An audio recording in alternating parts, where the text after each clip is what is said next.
आज बच्चों हम संस्कृत में पाठ 5 का कक्षा 5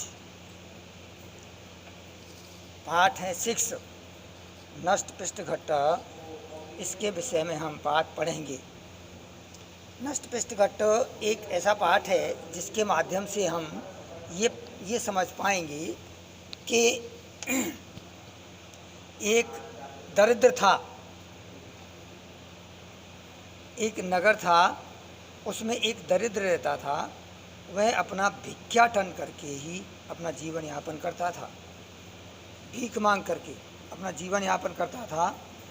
तो एक दिन उसे कहीं से एक आटे का भरा हुआ घड़ा मिल गया, आटे का घड़ा भरा हुआ मिल गया और उसने उसको अपने घर में तिकोनी रस्सी से एक बीच में खूंटी पर लटका दिया गया और उसके नीचे वह चारपाई बिछा करके सोने लगा।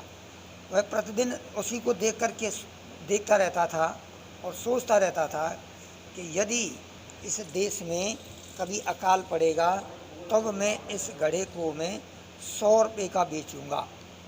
कितने रुपए का? 100 रुपये का बेचूंगा।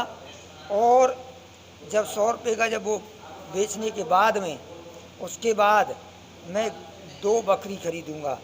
बकरियों का जब वो समूह हो जाएगा तब उसके बाद में भैंस खरीदूंगा।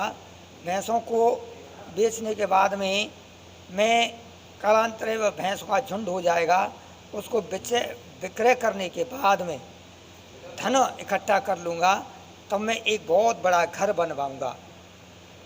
क्या बनवाऊँगा? एक बहुत बड़ा घर बनवाऊँगा। तब कोई धनी आएगा और अपनी रूपवती कन्या से मेरी शादी करेगा। इसके बाद मेरे पुत्र होगा, मैं उस पुत्र का नाम देव शर्मा इति रखूँगा।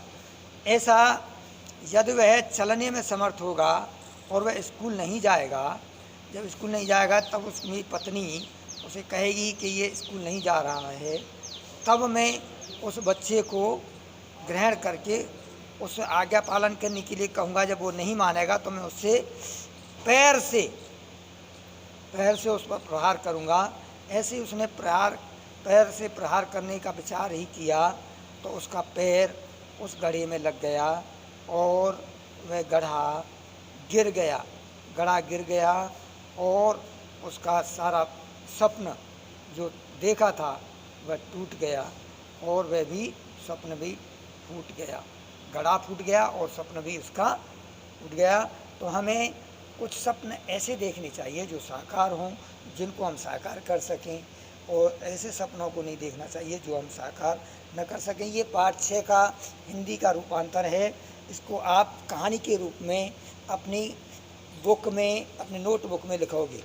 और इसके बाद में पेज नंबर है 18 में ये आप वर्ड्स मीनिंग लिखेंगे, शब्दार्थ लिख लेंगे और एक लाइन छोड़ करके इसके प्रश्न और उत्तर, प्रश्न लिख लेंगे, उत्तर के लिए मैं व्हाट्सएप कर दूंगा।